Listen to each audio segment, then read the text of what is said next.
Hi. In this video, we'll be looking at operations with positive and negative integers. This is really important as we move forward in algebra, that we're able to add, subtract, multiply, and divide positive and negative integers, and not just integers, but in general terms. All right, so we'll start off with what happens when we multiply. So on this page, we're going to talk about multiplying and dividing, actually, because they're the same. Not the same thing, but the same rules. So when we multiply a positive number by a positive number, we'll always get a positive number. And that's kind of obvious, right? Like 5 times 4 will give us positive 20. Positive by positive is also positive.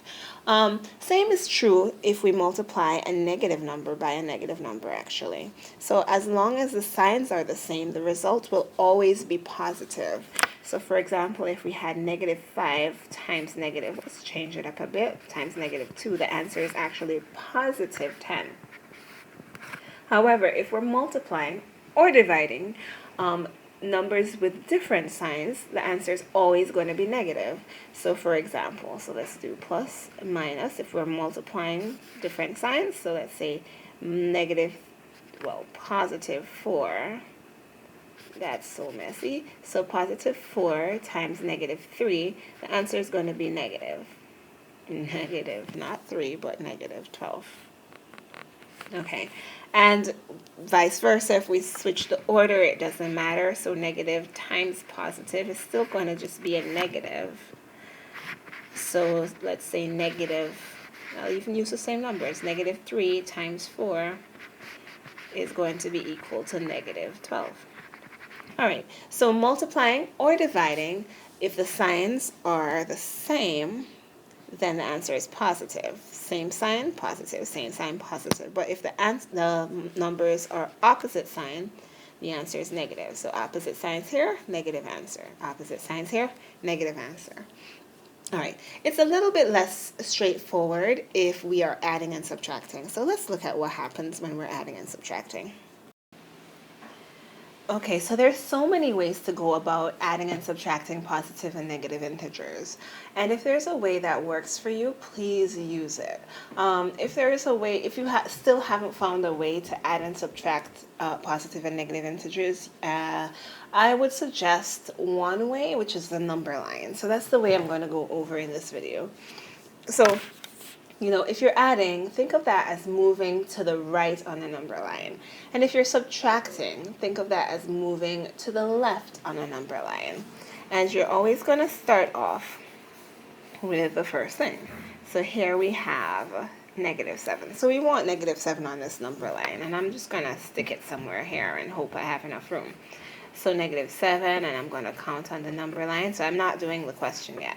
So negative, it gets less and less negative. Negative 5, negative 4, negative 3. And over here, negative 8. It's getting more and more negative as it goes down. Negative 10, negative 11, negative 12.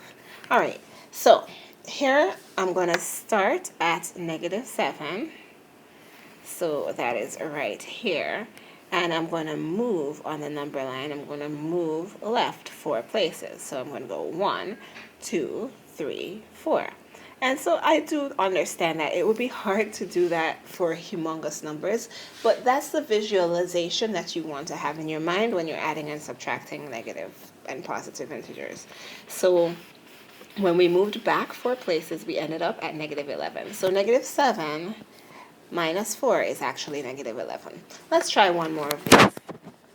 All right, so in this example, I'm going to add this time negative 2 plus 5.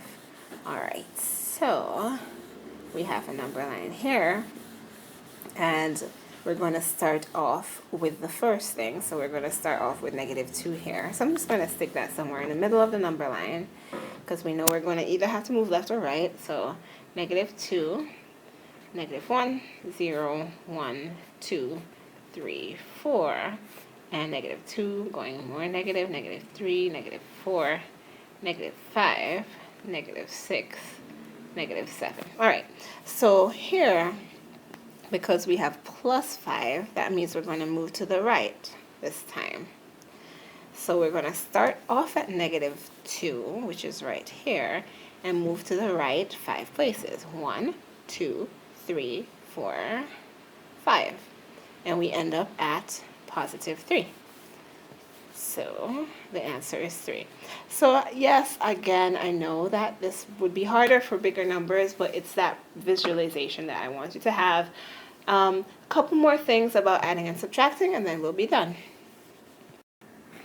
All right, so we did not talk about what to do when you see two consecutive operations.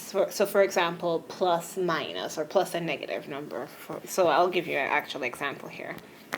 So let's say you have 5 plus -3. So right here, there are two consecutive operations. Even though I call it negative here, you're really looking at a minus sign.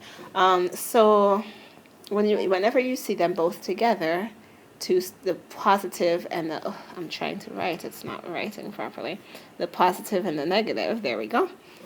That will change into just a subtraction.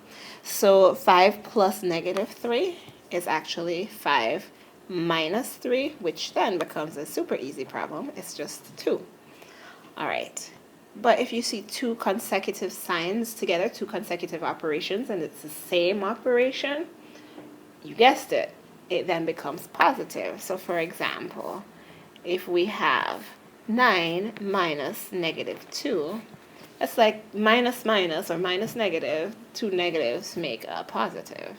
So we have here 9 plus 2, which is just equal to 11.